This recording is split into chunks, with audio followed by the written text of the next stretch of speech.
पिताजी नाम पूछ रहे हो तो मैं बता रहा हूँ। ईश्वर कहिए, जगपति कहिए, जो कहिए सो जीवन धन्य।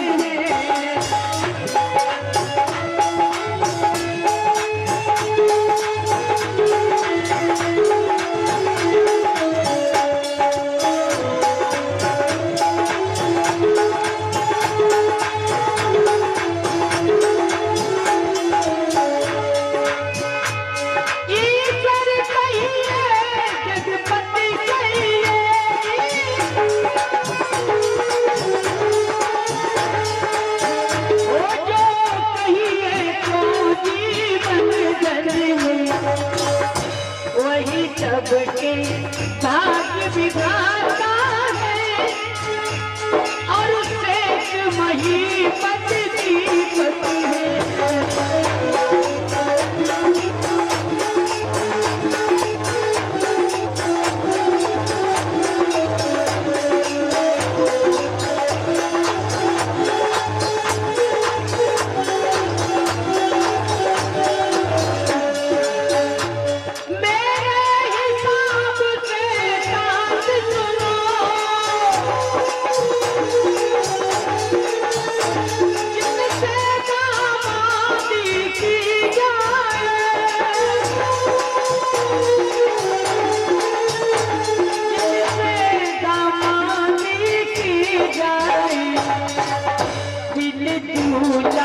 वही कन्हैया है, दिल दूजा वही कन्हैया है, बस उन्हीं के साथ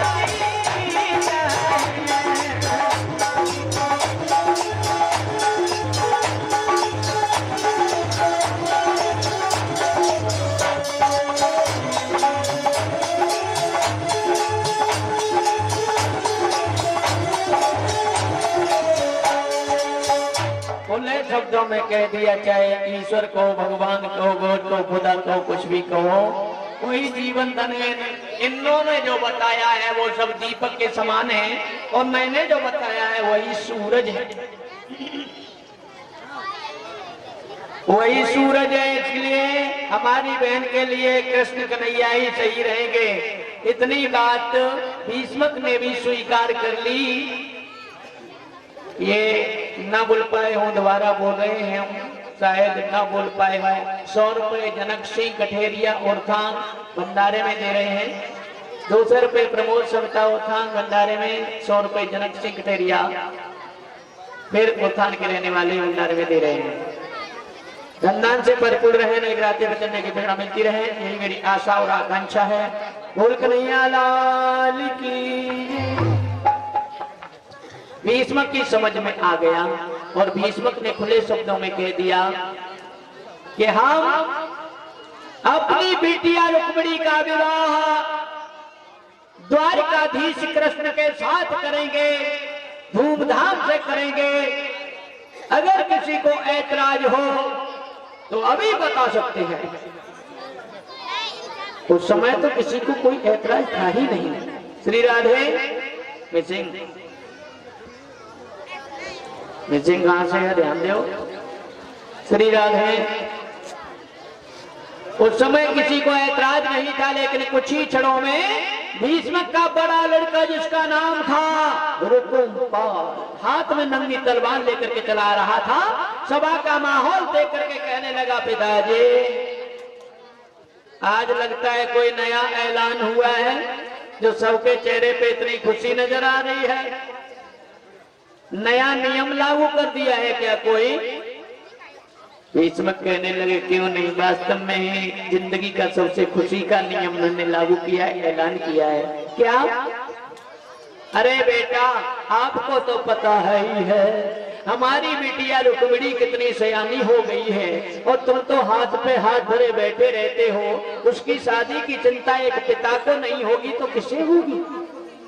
रुकुमपाल कहने लगा, अच्छा पिताजी, इसका मतलब रुक्मिणी के विवाह की चिंता आप कर रहे हैं? हाँ बेटा हाँ। तो हम भी जानना चाहते हैं हमारी चौखट पे कौन दूल्हा बन करके आएगा?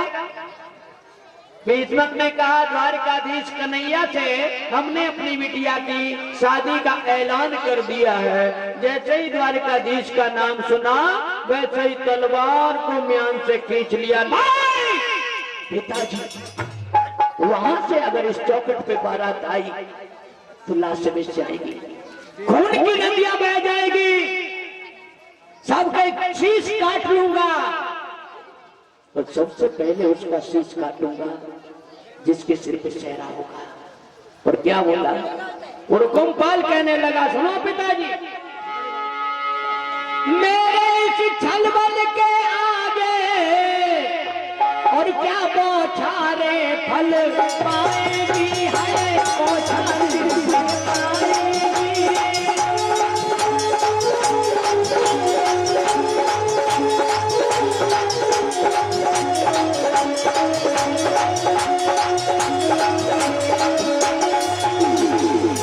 मेरे इस छलबल के आगे, कान खोल के सुन लो पिताजी तो और पूरी सभा,